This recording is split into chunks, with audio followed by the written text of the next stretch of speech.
Hi, this is Braden Holtby, and welcome to the Sean Newman podcast.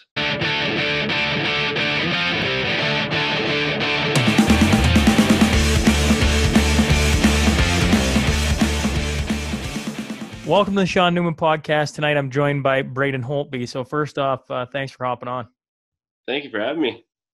Yeah, well, you are in the line of local players and current. You're the last in the line. I've been slowly picking them off. So I'm getting you now right before playoff starts, which is interesting. I thought I'd have you, after all this is done, but it's cool to have you here. And from a local standpoint, it's cool to get you on because, you're a very recognizable face. Yeah, I mean it's exciting. I think it's a pretty unique thing to be in the bubble and Well, let's share the let's experience. let's talk about the bubble because while you're giving me an inside look at it, what has it been like so far, and how long have you been in it thus far? Yeah, it's been actually really good. We got here on the 26th, so it's coming up on a week here in a couple of days, and no, it's been good. I think for how quickly they had to set everything up, it's pretty well done, as safe as possible, I think, and great hotel, and weather's been nice too, which is nice. We got BMO Field beside us, so we can play on the grass and play some games and stuff, and it's been awesome. Not to mention time away from the kids. We were just joking about that before we started, but how I'm sure it's mixed feelings because one, you don't want to leave them and you don't know how long you're going for, but at the same time, being a father as well, getting a little bit of free time away from them must be rather nice as well. It's been weird because that was the longest stretch I've ever been at home, consistently, and we were at home nowhere else, stuck together. So they're probably more excited to get rid of me for a little bit. Yeah, their way around. But yeah, it definitely didn't feel like going back on the road as normal just because we spent so much time together. But no, I think they're excited. They're on their way, to go back home and see grandparents and everything at some point. So I think it worked out good that way. Going into the bubble, the only thing I can even remotely relate it to, and maybe you can just poke holes in this theory, but is it like going to like a bantam tournament where you're just in a hotel with a group of your buddies and I mean no parents along, but kind of the same idea? It kind of is because you see the other teams obviously, which is a little different. You know a few guys from different things, but while you're playing, we're all kind of in the same situation here, and you're run into each other here and there. And there's really nothing else to do. You go to the rink and back, and that's how it is. So it's unique, but I think it's going to be a fun experience. How have you guys been passing the time at the hotel, or have you guys been busy with film and everything else trying to prep? I think the first couple of days was just kind of figuring out the schedule more than anything because it's pretty dialed in when you're testing, when you're bus times to the rink is pretty. Usually there's leeway. You can take a cab or something. You can if you want to be early or whatever, but it's pretty strict, especially the first few days. But other than that, we've played a couple games. Just got back from a wiffle ball game. A bunch of us were playing, and threw the ball around a little bit before, and it's kind of nice. Like I said, the weather's been good, so we've been outside and just kind of enjoying moving around, other than our backyard, which has been the place of refuge for the last 4 months. How excited were you guys to get back in the locker room? I mean, it's not your locker room, but were you as excited as the fans outside as soon as the hockey games came back on? Were you guys kind of, like a little bit of a jump in your step, so to speak, when you walked in the dressing room for the first time? Yeah, it was different. Obviously, it always is when you come back from summer, but obviously with this, just kind of with the different protocols and everything, trying to figure it out. But I think once we started the phase 3 back in our training camp back in Washington, it was exciting to get back and doing something. I mean, usual summer, you fill it up with either time back home or different trips or different projects or anything. And the last few months have just been sitting in your house and just finding finding ways to pass the time. So once we had something to actually do and accomplish, it was kind of exciting. What were you doing with the kids and the wife in the shutdown? Were you reading a lot, I assume, or were you figuring out some new games for the kids, or how were you all staying while keeping each other busy and sane? Yeah, I mean, we definitely read a lot, and then I mean, watched different shows. Ran out of those pretty quick, and the kids were trying to find different ways of building Lego and drawing or painting or You can only build so much Lego. yeah, it's the one good thing came out of it though is the kids actually get along after this. They had to come to terms that they were the only two that they could hang out with, so they had to get along, which was kind of nice. They're friends now. Our children, well, we got 3, 4 and under, and by the end, well, even now, there's days where they're best of friends, and then there's days where they are the absolute worst of friends. So, and there's nowhere for them to go. It's Yeah. You figure it out. Yeah, just deal with it. What was one of the shows you were? What was your first go-to pickup on Netflix? Then, what were you like? Well, we got some time. We might as well finish this off. Yeah, I mean it's gotta go way back now. I think we watched that Hollywood on Netflix. It was really good. A little short mini series. Other than that, I mean, we were scraping the bottom of the barrel at the end. There was a couple nights where we watched a movie and we just looked at each other like that was a complete waste of time. Like, Did you watch The Last Dance? yeah, I did. I watched that. It was really interesting. I think it was really well done. I didn't know much about that. I grew up during that, the Jazz and the Bulls, but I didn't know any of the story. I've heard stories of MJ through different people or whatever, but you don't really know for sure. And I think it was really well done. It didn't. A lot of those shows will paint people in a perfect picture, and I think they did a good job of showing how people really are. Yeah, it was surprising how candid everybody was. Yeah, it was. From all sides. Yeah, I don't know how they managed to hold on to that footage for so long and not release it. Yeah, I know, right? Like, I'm born in '86, so a few years before you. So I remember a little bit about it, but like, just seeing the stuff go on with Rodman and just leaving and going to Vegas and stuff. I'm like, can you imagine that now? Like that would never fly. Yeah, it's different, especially their league to our league is completely different how things are run. So it was very interesting to see how that dynamic works. Going back to the bubble, is there anything, when you strolled in, you're like, I didn't see that coming? Or maybe the rink, like, how was the first game? You guys played Carolina. Like, from a fan watching, I wasn't sure how it was going to look. It looks like you're playing in a video game. That's pretty much what they've constructed the rink to look like. When you're on the bench, like, is it just, this is interesting? Or is it a pretty cool atmosphere considering? Yeah, it's strange because, I mean, when I played the first 2 periods, so when I was playing, I honestly didn't know the difference of there or a regular game. I don't really listen to crowd noise anyways, so really, yeah, I didn't notice a difference at all. But then when I sat out the last period, it really it's eerie a little bit, and that's what the guys are saying too, that when they were on the ice, it didn't feel any different. But when they got back on the bench, especially if there was a power play or penalty kill or sometime where you're not playing for a while, it was hard to get back into it that way. But I think, I mean, on the ice, I don't think we hear as much noise as people think we do. I think a lot of the noise is canceled out by the glass and where we are. So it didn't seem much different for me. Even with well, I mean, you guys start Monday, and what are they calling those games, Braden? Are they just round robin?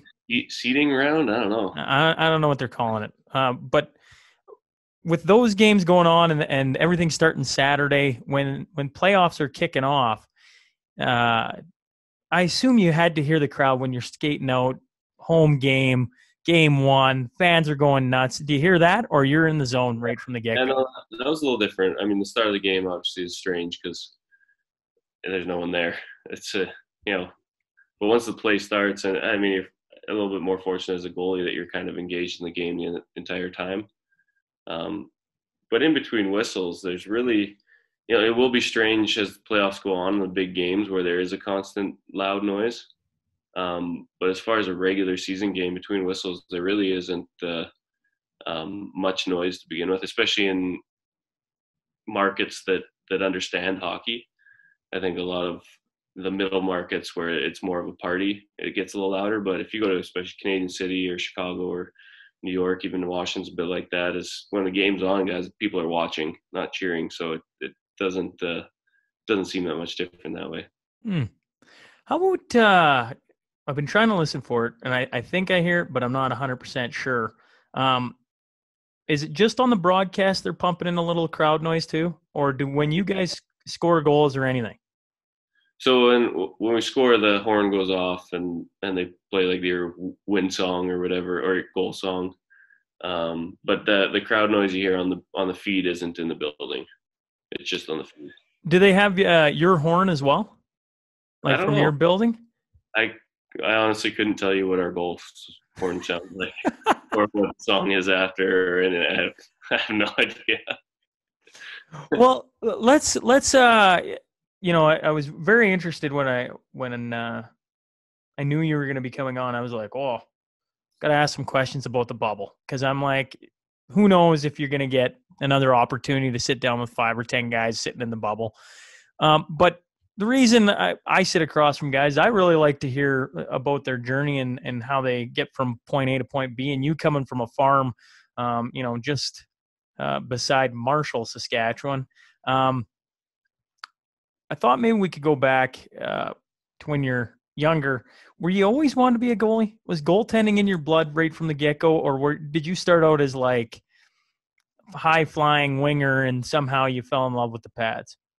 No, I've always wanted to be a goalie. I think a lot of that has to do with my dad being a goalie. I wanted to be like him, and I played both. I played everywhere for years till I was 12 maybe 11 or 12. And I love both, but I mean, I played in Lashburn, so we had a pretty small area to draw from for players to begin with. So we were never strong, we were never good or anything like that. And I just, as a goalie, you feel like you're in the action. I got tons of shots and everything, and that's kind of, I found that was the way that I could maybe try and contribute the most. So that's where I really started to like it. But I mean, I was growing up. I think my dad will say it too. I mean, I was not a very good goalie. I was much better as a forward or defenseman. But I like goaltending. I like the mental aspect of it. And as time went on, I don't know if that was a good idea or not. But when I was young, it was sure a lot of fun. I don't know. You got some pretty high awards for being a goaltender.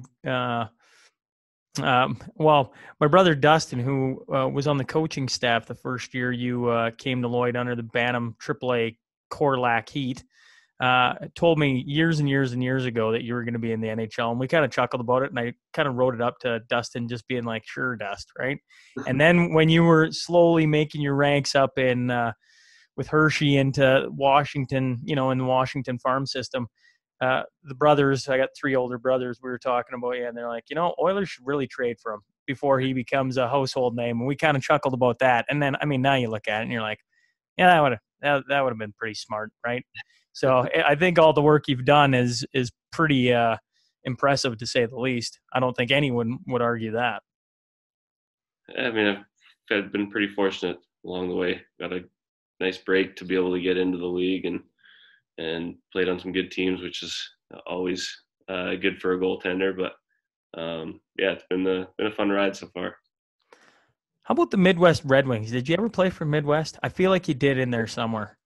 Yeah, I played for 2 years in there, one Pee Wee year and one Bantam year. And the year I played Bantam, I think the team folded the next year because we were so bad. We won one game, and I remember we won that one game, and it was like we won the Stanley Cup. We were so excited. But yeah, that's when I moved to Lloyd, and and played with the Heat after that. How was the transition from small town Saskatchewan? Not that Lloyd's by any stretch of the imagination a giant center, but it would have been a big adjustment because I'm assuming you would had to switch schools and everything like that.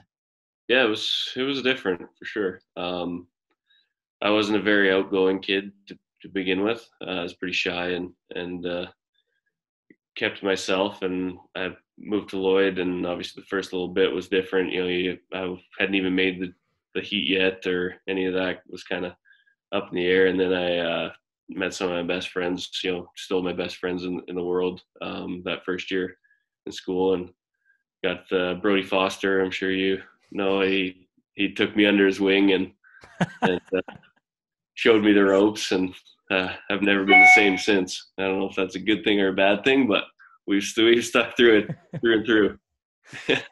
He was telling me growing up you had quite the temper, is what he was recounting to me.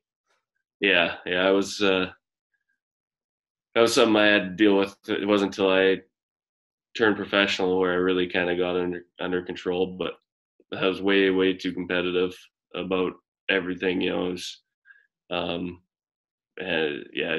Eventually, my dad made sure that I was buying my own sticks because I was breaking too many over the crossbar, and I was. Yeah, I mean, hockey, sports, baseball was my entire life. That's what I put everything into, and if something went wrong, I just couldn't figure out a way out to deal with it.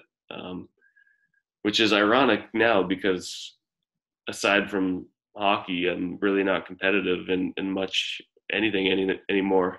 I've kind of turned the corner, kind of fought those demons, and but yeah, I don't think it was much fun to be a teammate of in those younger years. I think I probably wasn't a good influence in a lot of those ways. How did you get it under control then, Braden? Well, I met my uh, goalie coach, sports psychologist, and right before I played junior in Saskatoon was John Stevenson. Kind of just the understanding a sports psych world took some time for me. I grew up. My favorite player was Patrick Waugh, and I just thought, intensity. That's the mental toughness of everything. Um, and he taught me that that's not true. That's not the way for sustained success. You might have a great game, but the next game you don't know. You're playing with fire. So trying to figure out those, and I my first goalie coach in Washington. The one thing he said when my first few practices or whatever, he'd say, I'm trying too hard to be perfect, and I'm creating bad habits. Like if a goal goes in, but you're doing the right thing, it doesn't matter. And that was like, I had no idea how to process that at first because like, no, the goal can't go in. Like I can't let those, every shot is not allowed in the net, and to realize that was actually hurting me instead of helping me, it was, that helped a lot to learn that message. Do you remember the first time you sat down with John Stevenson? That is. I was saying to you before, I'm in Banff with my wife, and she's from Minnesota. She's not a avid hockey fan by any stretch of the imagination. So I was explaining who you are and why in the middle of our anniversary trip I'm going to sit down and talk to you.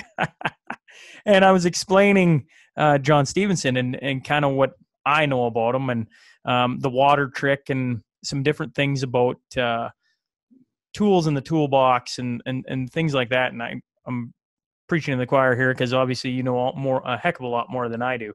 But I feel like that must have been hard for a guy who was extremely competitive to hear things like you need to be calm. Yeah, it was. I'm sure Johnny tells it better because he has some pretty good stories of me when I was young. You know, Yelling at him, he's a little more candid than I would be with the stories. But, yeah, I took some time to especially with the first like breathing exercises we did. I thought he was wacko, and I was like, this doesn't work. This is for the birds. And then So what was the moment then that, you're going like, this is absolutely like insane. What am I doing here? But when did it click? That's a good question, actually.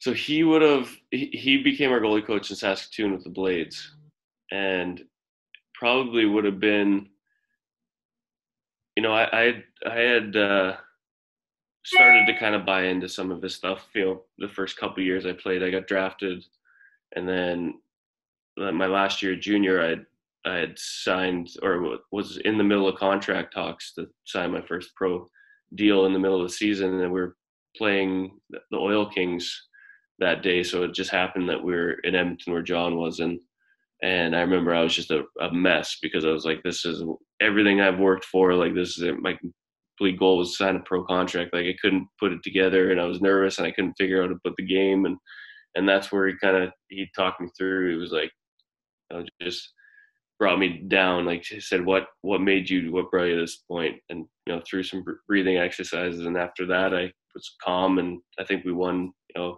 2-1 or something like that. And after that, I was like, this stuff works. I might have to figure this out in order to be consistent. And that's probably when I first started really buying in. It didn't happen overnight that I got good at it. It took a while after that, but that was kind of the first time I was like, okay, this there's something behind this that works. I know. I'm sure you get asked this probably all the time, but the water trick behind the net where you squirt it up. As soon as I mentioned you were coming on, that's come up an awful lot. Could you explain to the listeners what you're doing there with the water bottle, squirting the water? Yeah, I actually started this when I think I was in Hershey or South Carolina, where there wasn't cameras and people, so I never thought it would be something where people would see it a lot. It's and then you're in the NHL and they notice every little bit you do. But no, I had trouble sometimes when my focus or my mental state wasn't perfect. Your vision kind of gets shaky. Uh, I was having trouble figuring out how to get that, and John kind of went through a lot of, if you focus on something small, far away or something, and you just zone in on that, it'll bring your vision back to kind of a point zero, that kind of thing. And I just coupled that with, if I get scored on or after a save or anything, I want to do the same thing after to kind of bring me back to that same mental state no matter what. And that just kind of started. I kind of put the two together. I'd squirt water up. I kind of did that already, just as it's a kind of a habit hockey players have, is so you don't get tricked with the undo the top of the water bottle trick. You squirt it before to make sure you're not going to dump the whole thing on your face. So I've always just done that. And then I realized I could zone in on a little droplet of water and kind of help the vision out too. And it's just kind of a refocusing tactic with some mental ideas or visual ideas behind it as well.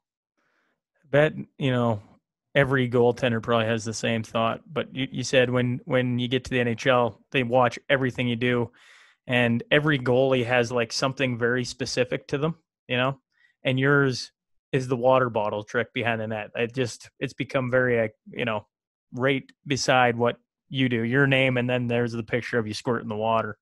It's Yeah. I could think of a lot worse things to be known for. Yeah.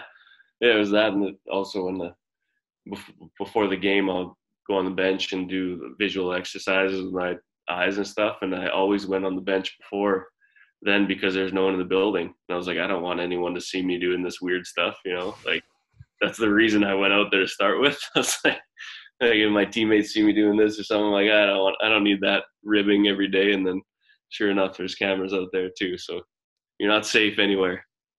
I was chuckling with one of my brothers there a couple 3 days ago when I said I think I got Braden Holtby coming on there. Oh, that's really cool.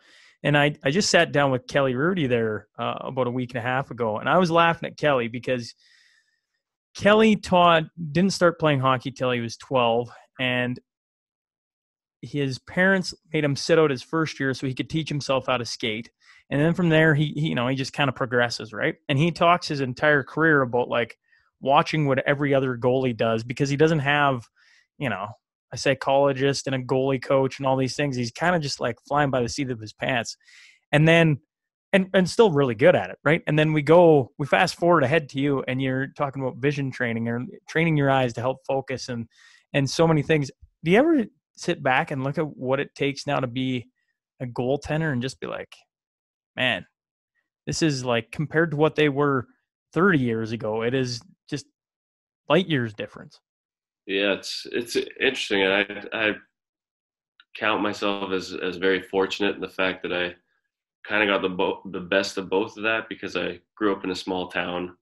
I didn't have, like, you see some kids now and they're, you know, 10, 9 years old, and they have all these different coaches and all this structure and playing all year round, and it's like it just blows my mind that you know that, and then they don't make it obviously because you're worn out, and it's um, growing up it was always like baseball and hockey were my two things. I never played hockey in the summer, and I didn't have specialized coaches. You know, I had my dad. I had freedom. You know, freedom to fool around in a game or practice or on the pond or, you know, outdoor rink, and it was that, you know, aspect I think helped my skating, helped my just love for the game that way.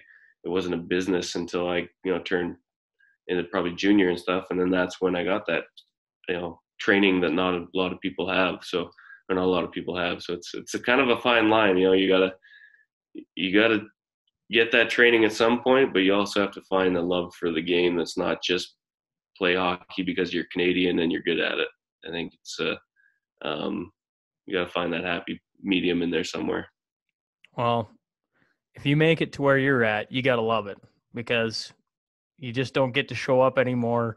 You know, like you're back in the, and nothing against the guys back in the 60s, but they didn't train all, you know, pretty much all summer and walk into practice. And first couple of weeks, you kind of go through the motions and then, you know, you kind of figure it out as you go. It's a little different now. So you got to make sure that you enjoy what you're doing. And I think that stretches to all of life, right? Like, I mean, that's not just a hockey player. That's the car salesman all the way up to the hockey superstar. Yeah, you gotta find that piece somehow that you enjoy what you do, but you know it's still work. You still, you know, grind your way through it, but you, in the end, it's worth it. And I think that's I wouldn't have that view if I didn't have the childhood I did. I think around the game, which I um, with the outdoor rinks and the ponds and just fooling around, you know, having fun. I think that's where I fell in love with the game, anyways. Well, you mentioned playing for the Blades, and your father was a goaltender for the Blades as well. Um, I know what it meant to me, and this is on a very small level. But now that I was moved back to where I grew up in Hillmont and got to play senior there, I got to pull on my dad's jersey number, and that meant a lot. And in Blades in Saskatoon, you got to wear number one like your father. Was that a pretty cool moment for you? Yeah, it was. It was because when I growing up before I got drafted there, like that was, you know, my dream was to, you know, play in the NHL, win a Stanley Cup, and play for the Saskatoon Blades. Like that was just one, two, three. It was and yeah, when I remember watching the draft, and we were, I think I was with Fozzie at the time, and Bishop Lloyd Middle School during. I think the teachers were nice enough to let us watch it during school, and you know, rounds and rounds go by, and then finally it popped up in Saskatoon. I was just blown away how that worked out, and luckily enough, I was able to make the team, and it was cool. I mean, that was what I grew up. I'd go to Jersey Day at school with my dad's jersey, you know, Blades jersey on. So it was, um, you know, something that, you know, I cherish more and more as time goes on, as that time with the Blades, because it's a pretty special place for our family, and you know, myself was pretty fortunate that way. Have you two been able to go back to like an alumni event for Saskatoon? Oh, we haven't yet. No, I mean, uh, a lot of that, it's so tough during the, you know, when you're still playing, because your seasons are they're the exact same time. So it's I haven't, other than, you know, a couple teammates that I've ran into playing against, and saw our old trainer a few times in the last few years. He was actually, luckily he came out to our Stanley Cup party, which was very special to have him there. He meant a lot, to me earlier too. But other than that, I haven't seen any of those guys. Looking forward to the time comes where you can get back together that way. I think that would be fun. Actually, one of the guys is linesing in the NHL now too. One of my ex teammates, so got to see him this year. But other than that, it's maybe fun to get an alumni thing together at some point. Well, I bring it up because there's definitely NHL guys where their father or their brother or what have you have played. Not always for the same team though, and I think that's got to be unique to go back. The Blades have an alumni event, and you and your father both fit in there like a dirty shirt, right? Both playing for him. That'd be something that not everybody gets to experience. Yeah, and especially if you got a lot of our old teammates, especially his team. There's some pretty big legends that he played with too. That I think he still keeps in touch. He does a way better job of keeping in touch with those guys than I do, which I think comes with that generation. I think it's more pick up a phone and call someone. I think we don't do that as much and probably should. But yeah, with like Wendell and those guys that he played with, he still keeps in touch with them. It's pretty cool. What was maybe one of the lessons your dad taught you? Having a father who played in the Dub, was there something he passed along to you at a young age that helped? So obviously, there's a lot, a lot of little lessons here and there. One of the biggest things that helped me when I was young was when he, him in general, he's very calm. But you see a lot of hockey parents; they're very uptight and hard, and I, can't thank him enough that he was never like that. He got mad at me once. I can still remember it. I can see the picture of the day. I was playing forward or D or something, and he was calling for a change, and I ignored him. I stayed on the ice, and that did not go over well. He was not happy about that. But like, if I had a bad game or something went wrong, like he could have cared less as long as I was trying hard. And the one thing he told me when I was young is like, everyone has bad games, just don't have two in a row. And that kind of stuck with me, especially when I was early in my career, where when you're a kid, especially junior or going through the minors, you put so much emphasis on every game. It feels like the end of the world if you have a bad game, and to just have that, it happens. Make sure tomorrow, you get up and you do everything to have a good game. I think that was a pretty good thing to learn at a young age. I should probably also bring up your mother. Without your mother, I don't know if I ever would have got you on here. Good old moms. They're I go into hiding, so she gets mad at me sometimes. No, she was funny. I just we come from the same town or the same area, and so I'm like, I bet if I talk to Braden's mom, I can get this done, right? I've talked to a bunch of people before that, and I tell you what, moms they make shit happen. Yeah, I hide out a lot, so she's usually the one that'll get mad at me for being too alone to actually be in touch with the world sometimes, I guess. I think I made Holtby blush talking about his mom, folks. How about the NHL draft? You mentioned the Bantam draft, watching it in school and kind of seeing that when you get selected, and that mean a lot. Did you go to the NHL draft, or did you watch it from afar? Yeah, we went. It was actually one of the best and worst experiences at the same time, I think, because it was really exciting for me because a lot of my grandparents came with me. Obviously, my parents, my sister, and a couple good family friends, TJ and Georgina Altman, that I've basically called them family. So it was so exciting to have everyone there. We were in Ottawa, we'd never been there, and my agent took us for a great dinner before, which I was farm kid and stuff, and it was a pretty good experience that way. But rankings and everything like that, I was supposed to go a lot higher than I eventually did. So that was a little stressful, I think, on everyone else too. I honestly didn't really put too much emphasis on where I was going. I still found it amazing that I get picked at all. I was pretty shocked at that, but I know you could tell as time went on, people get more tense and everything. So when I finally got called, I wasn't expecting Washington at all because they just drafted 2 young goalies in the first rounds, before that, and um, but overall it was pretty fun experience just to have everyone there and see that hard work kind of pay off, especially having my grandparents there was pretty cool. Why number 70? This is usually the second question after the water bottle. But, I showed up my first development camp in Washington, and that was hanging in my stall. So They gave you number 70? yeah, they gave me number 70 right from the start. I looked at it and I was like, all right, I got some work to do. that's where that's the high hopes they had for me, I guess.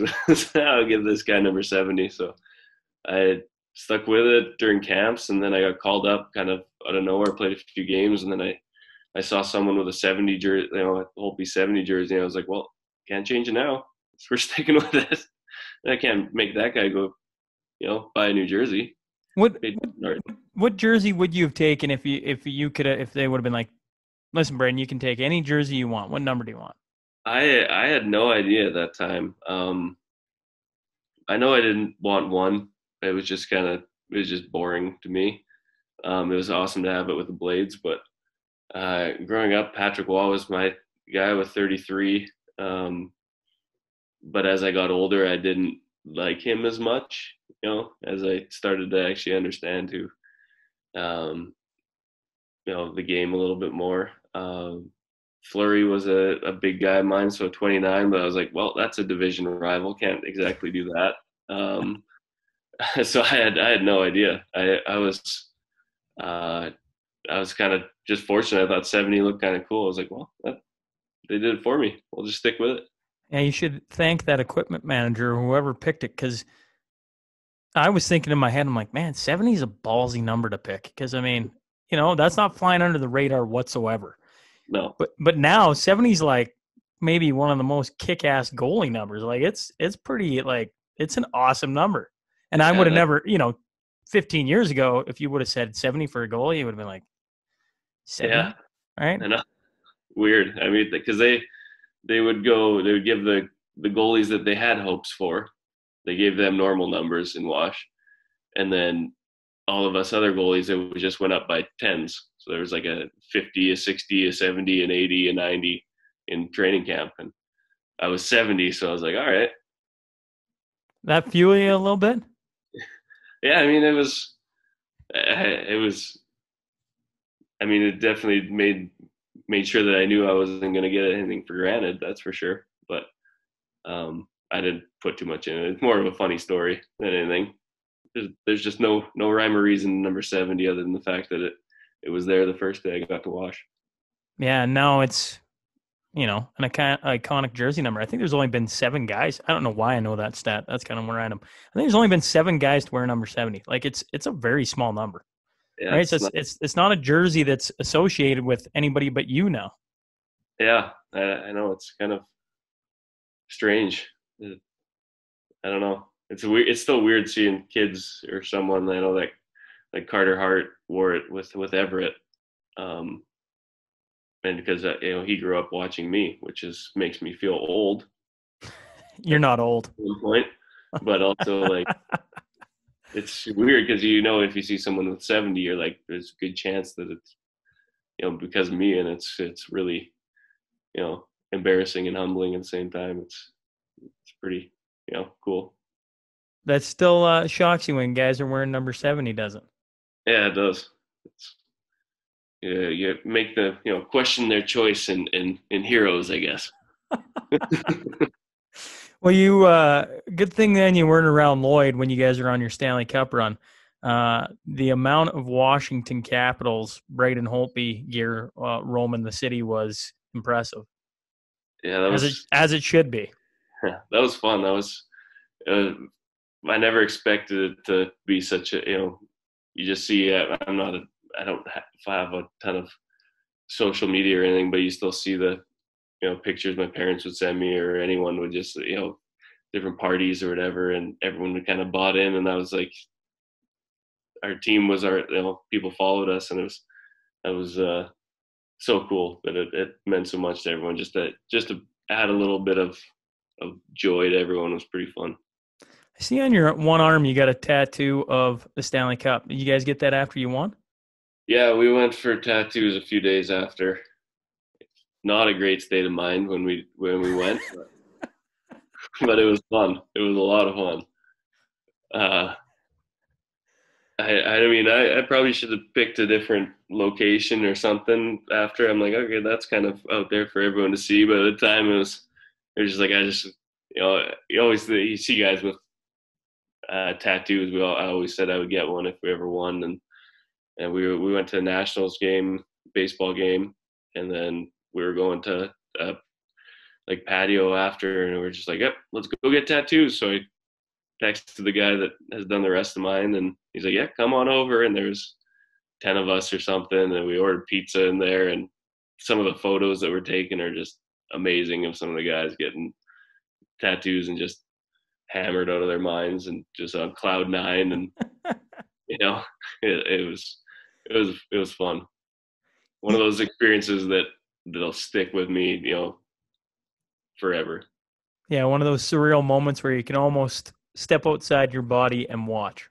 Yeah, it was like we owned everything in that city. It was just like nothing mattered. It was like this is the best everything's gonna get. We're just gonna, you know, have fun and do whatever. And it was everyone was happy. Everywhere we went, people were, excited, and it was you definitely it's definitely worth it. All the work that went into it. Well, you being in the bubble and about to start playoffs, I really didn't want to talk too much about winning because I'm like, I know he's trying to get ready and rolling for what's about to come. But how much fun was it swimming in the pond, in Yeah, the fountain? it was fun. It was. I remember it was hot out. DC gets so hot in the summer, and Osh was. We looked at each other and we're like, just wish we could go swimming right now. We just looked at the fountain. We're like, let's go in. So we ran in there, and then guys followed, and all of a sudden, next thing you know, Ovi's in there, and people are taking pictures, and yeah, it was.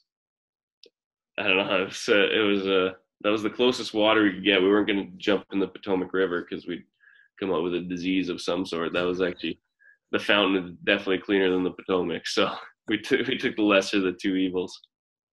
How was uh how was partying with Mr. Ovechkin and Oshie for that matter? But I think everybody Ovechkin's smile still hasn't faded.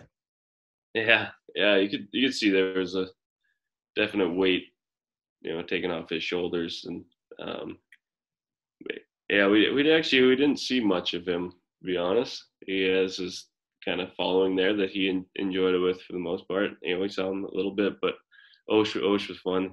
All the guys. It was just it was a lot of days of just the relief for the guys that have been there for so long. I think was more than anything in the you know young guys that were there for their first year or something. It was just a mixture of a lot of fun emotions and a lot of days of having fun and then being tired and then having fun again and then realizing how tired you are and doing it all over again. How was hoisting it the night of? You guys have just won. Was it feather light? Yeah, I mean, it was it's strange because everything happened so quick. I guess you won. It was a hard game, right down to the end, and then you get to lift it and skate around a bit, and I got it a bit. Obviously, Obi did his lap with it, but I got it, and I was just like, this is exciting, but I don't want like anyone else to miss out. I want to give it to the next guy. Um, so it was fun. I mean, I was in between. I think it was. I think Beagle gave it to John Carlson, and John gave it to me. which the three of us had been together through the minors right from day one all the way up. Like there's, and so that was really cool. That kind of lineup, do that, and then you take the picture, and then it was just chaos on the ice. There's media everywhere. You get to see your family, but you're getting pulled left and right for different interviews here and there, and it was just a complete chaos. We were on the ice, and uh, Obi had it to start, and then he just took it to the locker room before anyone else had it. So we were panicking where the cup was. We were all other families out there. We're like, where's the cup? And as we had to go get it. So I think Tom Wilson actually is a funny story because he ran back in the locker room to go get it through the cement, like because he obviously don't care at that point. So he went to skate the next summer and forgot that he was on the cement running down. He had no edges at all. He couldn't skate the first time he went to skate. It was, but no, it was fun. And then the party in the locker room after was unbelievable. It was just so fun, but it all happened so fast. It was kind of a blur. How about bringing it? Every NHLer who wins the cup gets the day with the cup to take it where he wants. Most of them take it back home. And, I could be wrong on this. So somebody will probably correct me if I'm wrong on this. But for this area, I believe you're the first and only guy to bring it back here. What did it mean, or not what did it mean? What was maybe one of your favorite parts of that day of bringing it back to this community, or what sticks out, or maybe the whole thing sticks out? It was definitely, I got very fortunate. You usually only have it for one day, but with the travel schedule, I was able to get it the night before our day as well. And just that day and a half it was so perfect in different ways because the first night we just had some people over at our house at our place at Sandy, and a bunch of my friends from all over North America came, and we just sat around the campfire, played music, and with the cup in the background, some of the photos we got were, um, awesome. It was just so cool. So we had that first night that was very intimate, um, and then the next day we took to Lashburn. That was kind of the one thing that I knew from the start. That was where I was going to take it because Lashburn's where I grew up playing. That's where all my roots are for playing hockey is in that town. And yeah, I was kind of mixed emotions because I kind of wish the old rink was still there. That's what I remember. You see this big fancy arena now, and I'm like, this was not like, where's the mold in the showers? Like, come on. There's a little. So but it was just awesome to see it was unfortunate that we had to turn some people down for pictures and autographs just because there wasn't enough time. I never expected the turnout to be what it was, but just seeing the kids and old friends, old teammates that I hadn't seen since we played together, probably, old family friends, old neighbors. It was awesome. And then we took it back to Sandy. I took it to my sister's vet clinic, which was pretty cool at the farm for a bit, which was mixed emotions. I had lost my grandpa earlier, that was probably a month before. So that was tough to see it, but it also was pretty special to have it there at that time. I think it brought a lot of happier emotions to that time, and I think it was it couldn't have been any more special of a time to share with everyone that helped me get to where I eventually ended up. With the group you guys have currently and the success you guys, for a lot of years now, the Washington Capitals have been,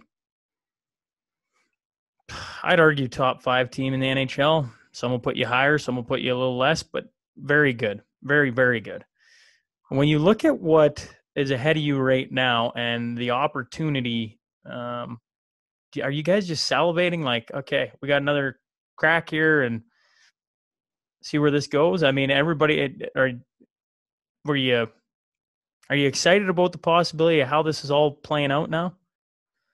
Yeah, we definitely have as good a shot as anyone, and I think a tournament like this, I don't know if obviously we've never been a part of it before, but I think we had a good training camp. Everyone's excited to be back, and um, it's bizarre at the same time. It's fun because we're gonna get into fun games right from the start. It's um, and we know we have as good a shot as anyone to win, and you ride it out and just have some fun and do everything you can to win and see where you end up. I think it's a pretty unique opportunity for us and for every team here. I think everyone's in the same boat, but it's going to create a lot of good hockey, and in a unique situation, it'll be fun.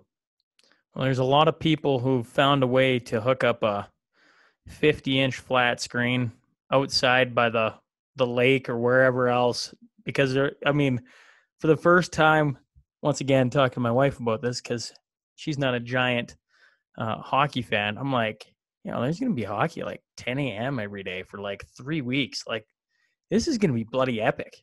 I mean, how do you go to work? I'm gonna have to find a way to like figure a way so you can just have the games always streaming because never in the history has there going to be this good a hockey for this long. And so as fans, I think I didn't think I'd ever want to watch hockey in August. I got to be very, very honest. I think I talked about that like 2 months ago, like, just postpone the season. Let's start again. But now that it's here and it's a very good possibility with everything they got going on, man, it's exciting. Do you think, as a former Stanley Cup champ, is there an asterisk beside it if you win it this way, with the way it's set up? I think inevitably there's going to be things tied to that.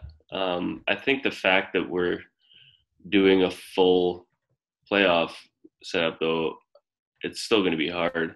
You're going to earn it, But it's kind of just like the lockout year when we played half the season. You say like you won in a lockout year, kind of that kind of thing. You still won though. Your name's still on the trophy. Yeah, it's still going to be hard. But it's going to be different inevitably. No matter what, you can't change it. It's going to be different than almost every other year that someone's won. But it's going to be just as hard. So I don't think you can take anything away from the team that wins it. But things are just the way it is. It's going to be a unique year, and people will realize that, and you just got to come to terms with it. Well, we've been going for, I want to say, I didn't start the timer, but I want to say around 45-ish minutes. Do I still got you for a few more? Yeah, I'm in a bubble, man. Bubble life. Yeah. Well, do you remember your? I think your first game in the NHL was a call up. I think you get called up, and then I actually think, correct me if I'm wrong. I think Neuwirth gets hurt, and you go in the third. And is that kind of bang on? Am I in the ballpark there? Yeah. He got pulled against Boston, and I went in for 15 minutes or something. So for the 15 minutes, was that? I always ask players if an exhibition game is their actual first game, or if like the actual first regular season game is their first game. And guys always are like, oh no, it's the first regular season game where you're dressed. Okay, fair enough. So for a goalie, does getting put in like that count as your first game, or is it your first start that you look back on and like, nah, this is my first start, or no, going in for 15 minutes was still going in?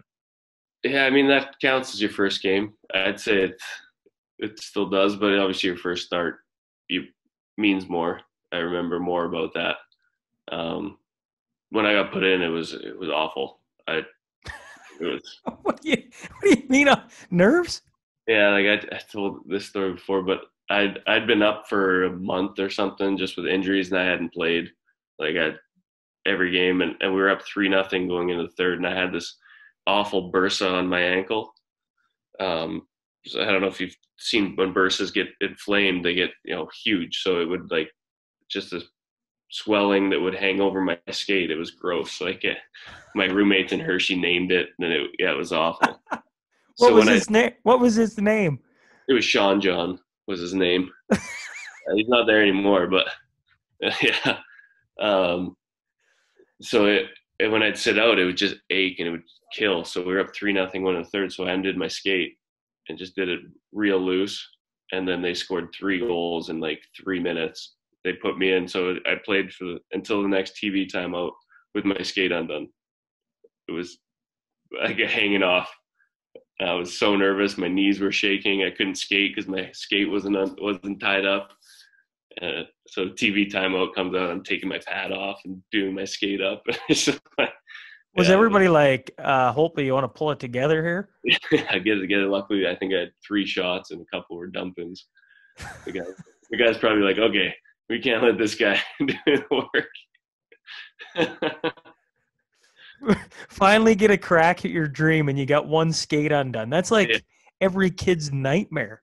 Yeah, it was like the nightmare where you can't get your gear on. Yeah. You just struggle. There's no way you can get on the ice. That was it. Yeah. How about your first real start? You play the Philadelphia Flyers. Yeah, it was a lot better. I did my skates up.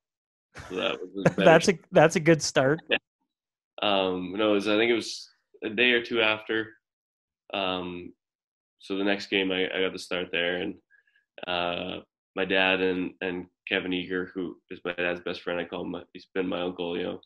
They flew in for the game, which was perfect. That's one of the things you feel bad for a lot of kids. They get told that so late that they can't have their family there or anything. But luckily, my dad and Kev found the quickest flight to get there, and we're there to watch it. So that was good, and we won, which was even better.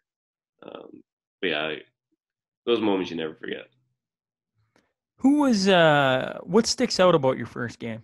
Your first start, not your first game, your first start. I mean, having your skates untied in your first start, that's something. But your actual your first game, sorry, your first start, is there something that sticks out? A player, a play, the atmosphere, all of it? Yeah, I mean, obviously he was playing against Hartsey, so when he was in Philly, so that was cool because I'd known him a little bit, but not a ton. He was still kind of the big shot that us kids looked up to. So he came over and said congrats. Like that was pretty cool. I think I can remember like one save on a 2-on-1 or something, and that's about it. The rest is I can't remember any of it. What do you listen to? I think I had read somewhere that you say goaltenders are weird because, or there's probably one of the reasons goaltenders are weird, is because instead of at the start of a game, most guys, a player tries to get amped up. And I've heard you talk where you're trying to calm yourself down. And you listen to things like Sinatra and stuff like that. Is that true? Yeah. When I go to the rink, it was Sinatra for a long time, but it's always something along that, something more relaxing. Yeah, it's different, and that's you can't be amped up every game as a goalie. It just doesn't go well because you don't know if you're going to go 15 shots or minutes without a shot, or you're going to get peppered right from. You got to find that even keel. So it's different. All that music the guys are playing before the game, like you got to not let that get you too excited to. That's where the mental part of goaltending is just so much different. It's not unlike a starting pitcher in baseball. Obviously you don't have the rest of the team getting all amped up too, but it's the same kind of more mental state. Quarterback in football, you're not going out to crush guys. You got to be focused on the tactical side, the mental side, as not as much as the physicality of it, where you need to be amped up. So I think those 3 positions in different sports all have the same mentality in a lot of ways. So you're off by yourself at the start of before the game starts, listening to a little Frank. What are you listening to now?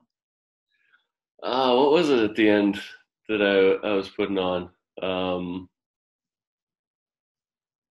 it kind of ebbs and flows. If it's like a lull in the season where the games are really hard to get up for, um, I'll put on some Jack White, White Stripes.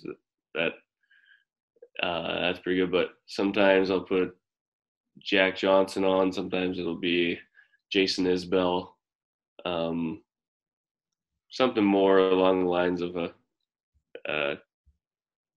something I enjoy. That music changes your mood so much, and if you can find that music that puts you in that calm, peaceful place, that's usually what I try and find. I should mention I need to thank you because I was doing some research on you and I watched a bunch of different interviews and listened to a few. And um, you mentioned at one point, and I highly doubt you listen to this guy before games, but Tyler Childers is a guy that you listen to. And I was like, I've never heard of him. Well, so then I went on this YouTube rabbit hole where I listened to a bunch of his stuff, which it was really good. And then it led me back to Coulter Wall, but it led me down this like rabbit hole of like, wow, Tyler Childers, if nobody's heard him, I suggest White House Road, his stuff. And I'm sure you got a bunch of songs that you like, but I started listening to interviews of you and it quickly turned to listening to music, and Tyler Childers came up, and then a bunch more guys you talked about. That was the one that I wrote down because I was like, never heard of him before, and he's got a fantastic voice. And I go back to what you just said, that music can change, your emotion, the energy, like so quick. And he's got a really cool sound to him. Yeah, he's awesome. But even my wife, she's been anti-country music for quite some time, as I have been.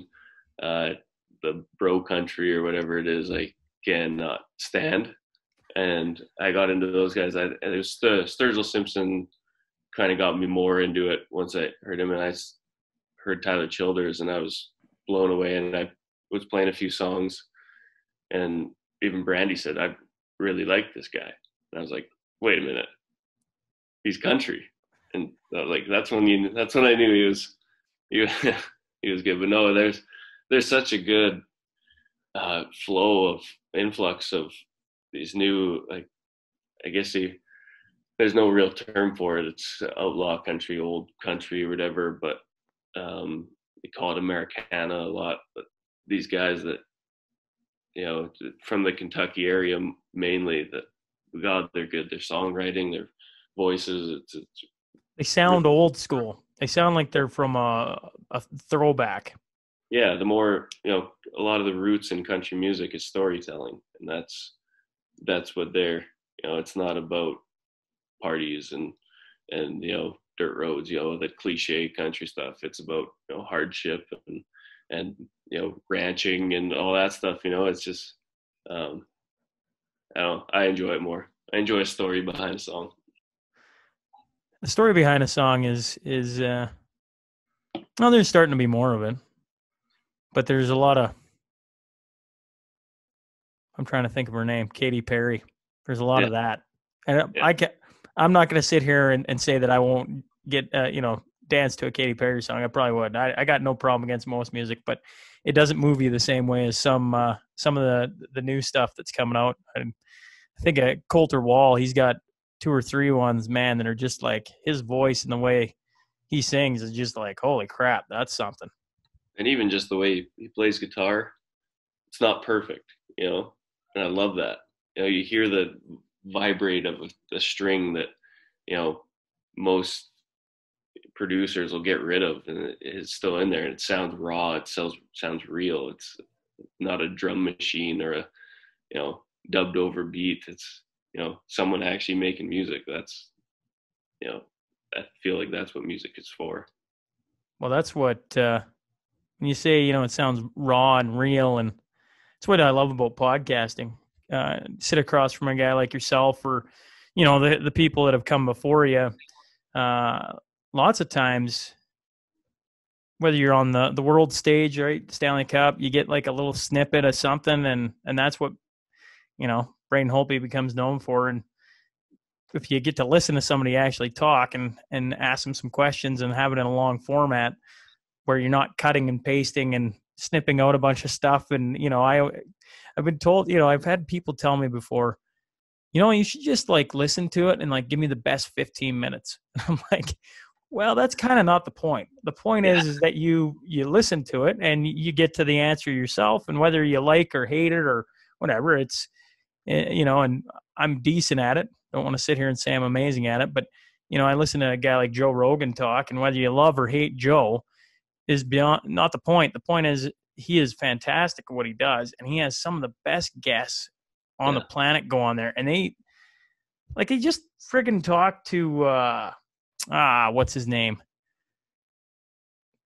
Rapper or singer. Shouldn't call him a rapper, singer, because I don't think he's a rapper. But he talked to him for 4 hours. I'm like, oh my God, what do they talk about for 4 hours? Like, don't get me wrong, I could talk to somebody for 4 hours, but that is something. But you listen to some of his best conversations where he has like Neil deGrasse Tyson, about talking about space, or Mike Tyson when he had him on, and they talk like up until that point, you have a thought in your head about Mike Tyson. Everybody's seen him bite in the ear, right? From our era, we didn't grow up watching him where he was one punching guys. We all remember Holyfield getting his ear bite. Then you listen to him talking, like, gee, that was impressive. And I get it from most people, right? They have an idea of Braden Holtby. They're going to listen to this, and it's going to steer them one way or the other, right? And for lots of people, if they followed you real closely, they already know who you are. But most, they don't have the time in the day, or there isn't an outlet to see it. So something like this is real and raw and lets you hear the full story. So it's cool that music is maybe taking a turn back to that. Yeah, it does. And I like podcasts are awesome too, because we answer the same questions over and over every day. Hockey questions, you get the same answers, and be able to talk about something more than a cliche is fun. It's actually, makes what we call our media or whatever. These are the ones that are actually fun, and not the media availability after a game or something where you just dread it. Let's talk about something other than hockey is nice.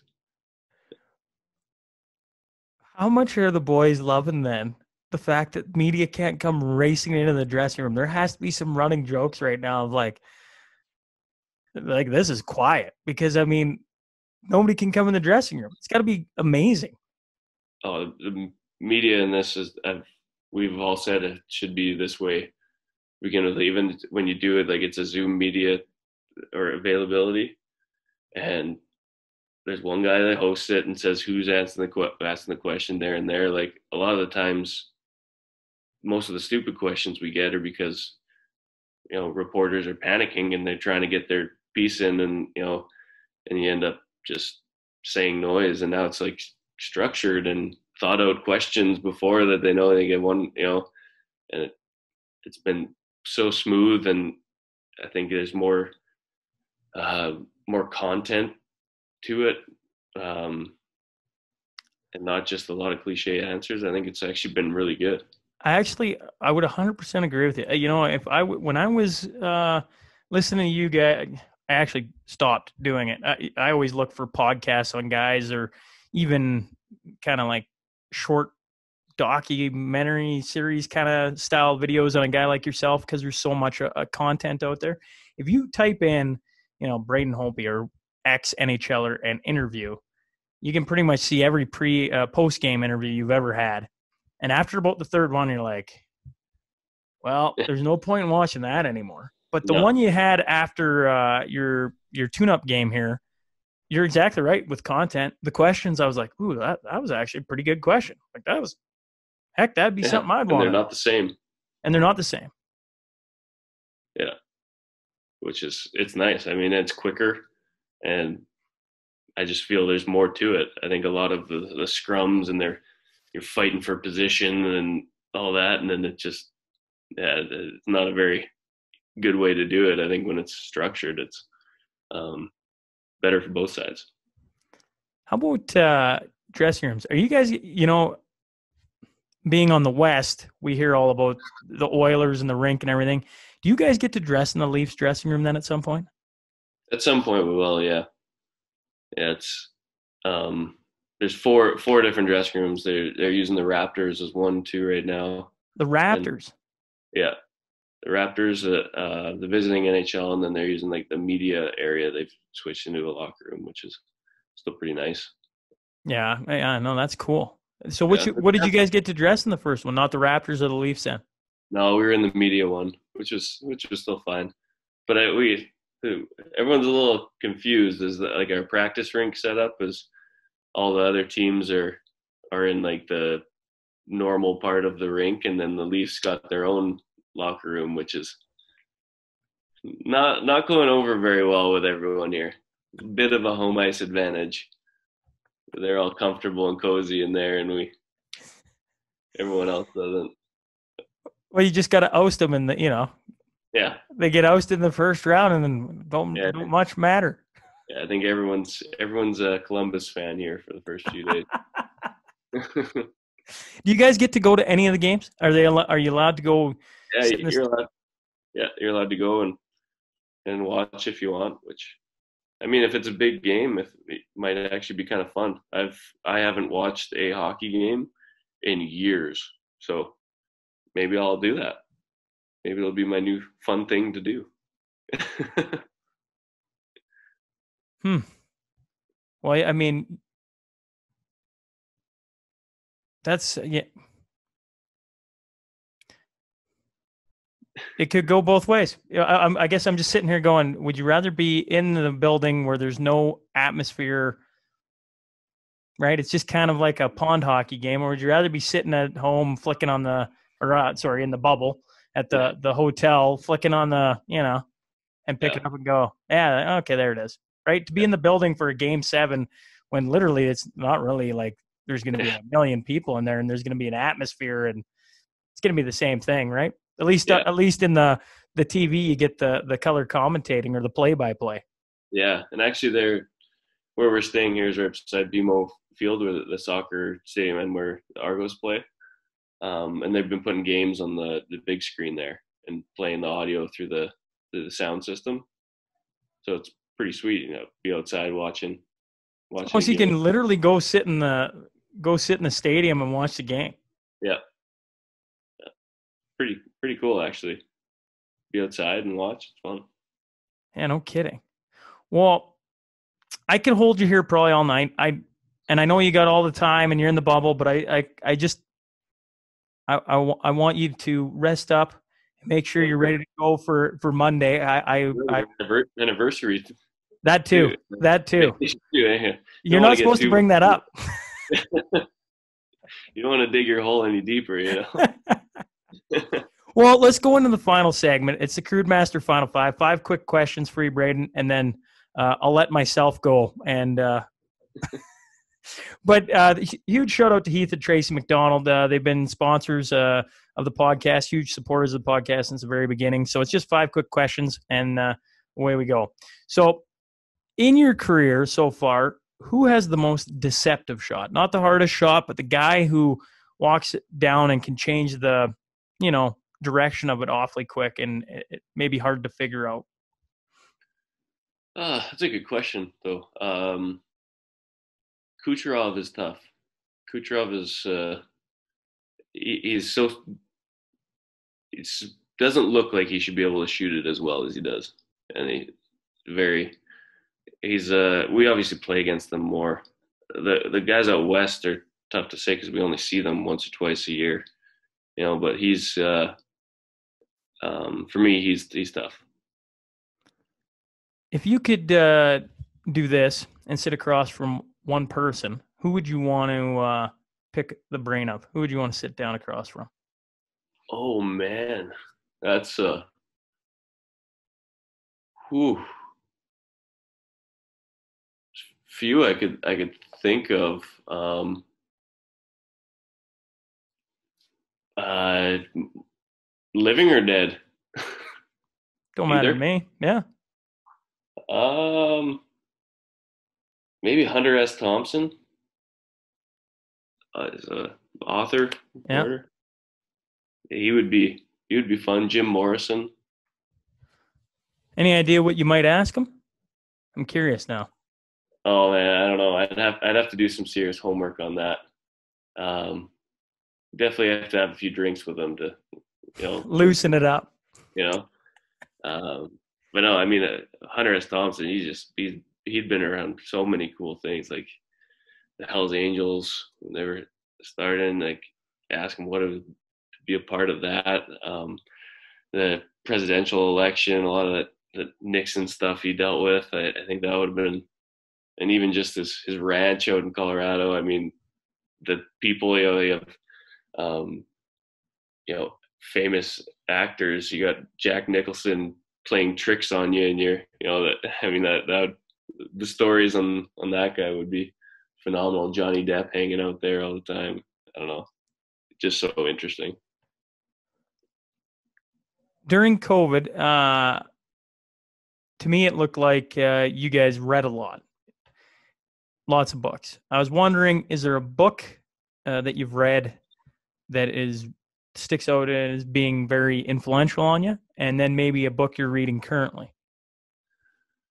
Um, during the like COVID where we're shut down or whatever, I read my wife's favorite book, which is A Little Life. That was very very good. Thought that was What's uh, it about? it's about a few different friends in New York that have different stories. Um, it's a little sad and depressing at times, but it's very very well written. Um, and I watched or I read Indian Horse. Okay. I don't know if you've heard of it. He's a Canadian author. Actually, did a movie of it too. I wouldn't recommend the movie, but the book was very very good. It's actually about a kid that ended up in a residential school, and then ended up playing for the Leafs for a little bit too. But then went through addiction issues and with his past the residential schools and I actually bought. I actually grabbed the 1 second here.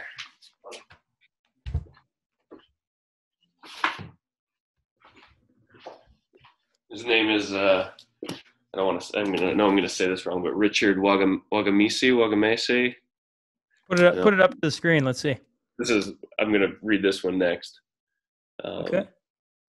He was the author of Indian Horse too. So that was interesting. What I'm reading right I actually just was out at Frenchman Butte, which you would know where that is, and picked up the story of Big Bear. now. Oh, cool. I'd listened to kind of your media veil back. I can't remember how many days ago that was, if that was 2 months ago or if that was only a month ago or whatever, where you talked about everything going on in the States. And then we took the kids out to Frenchman Butte, and I was looking around, and the wife's taught out at Little Pine, which is south of Peyton, and we discussed the residential schools like that and stuff like that, and talking with Ron McLean, and I'm rambling now, but in talking with Ron McLean on the last episode, we got talking about him and Don Cherry and their rift and doing your research and understanding and what's going on right now. And then I listened to you and I went, man, I just need to learn a little bit more about Native affairs and what's happened and everything else. So when I was out at Frenchman Butte, long story short, ended up picking up the Big Bear book because I thought that happened pretty much next door to where I grew up, and I don't even know the story. So it probably is smart of me to do some learning on that.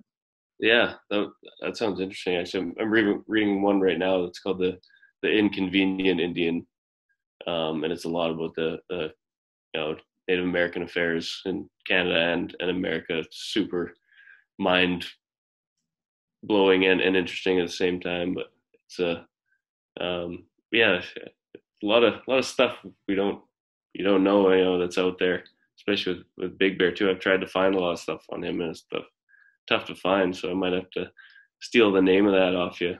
But I can definitely send it to you.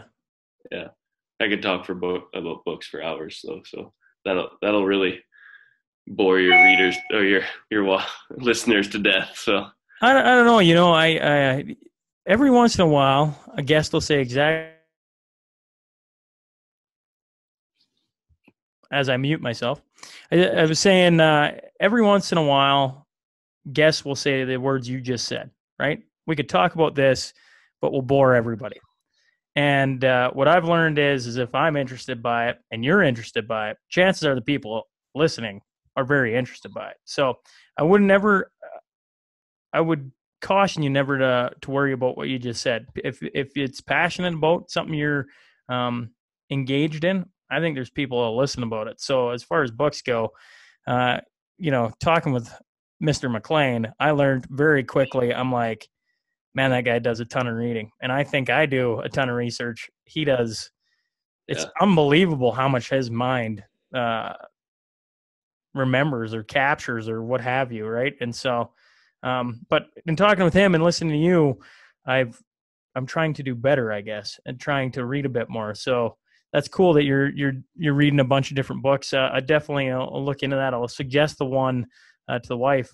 Heck, maybe I'll even read it because if it's your wife's favorite and you think it's that good, I think it's probably something a guy should probably pick up then. Yeah, it was really good. So and then Brandy's reading one of my favorite books right now too. So it's Which is what? Fountainhead by Ayn Rand.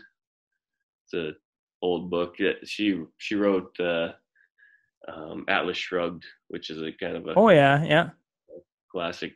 There, that takes you some time though. That's a commitment. So is A Little Life. A Little Life is a big book too, but yeah, it's definitely something that my wife and I share. Love for reading. A love for reading. Yeah. On a long road trip. Now imagine you guys are in the bubble, but you actually, if you were in the bubble for the next 2 months, you're going to win the Stanley Cup, but you had to have a roommate. Who would you take as your roommate? On my team? Yeah. Probably Tom Wilson. Tom's your guy. Yeah. We have pretty good conversations. We sit together on the plane, and yeah, we've been together for a long time. We get along well.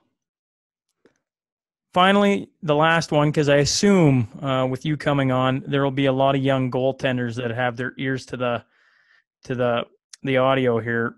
Is there any piece of advice you can give young goaltenders listening? It's a tough one because you don't want to be too cliche in the answer, I guess. But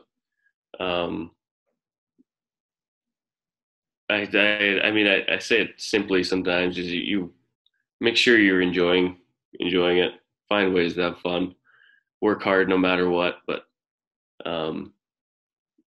something that I struggled with when I was young. I took it too seriously and I didn't have fun all the time. And I think when I figured out how to enjoy the game in a fun way, I started having more success. So don't take yourself so seriously. Just go have fun. It's probably good advice for a lot of life. Well, I appreciate you hopping on. Wish you the best of luck. I know we're all going to be tuning in to you on Monday for what I'm sure is going to be 3 good games. But, with it being a tournament format, I think we're all excited for when the first round's over and you guys are seeded and it's actual playoff hockey, or at least what I think of as playoff hockey. But wish you the best of luck. I hope you guys get to bring another cup back to Lloydminster. It'd be cool to, see you guys do well again. Thank you very much. Thanks for having me. It's fun. Hey folks, thanks again for joining us today. If you just stumbled on the show and like what you hear, please click subscribe. Remember, every Monday and Wednesday, a new guest will be sitting down to share their story. The Sean Newman Podcast is available for free on Apple, Spotify, YouTube, and wherever else you find your podcast fix. Until next time.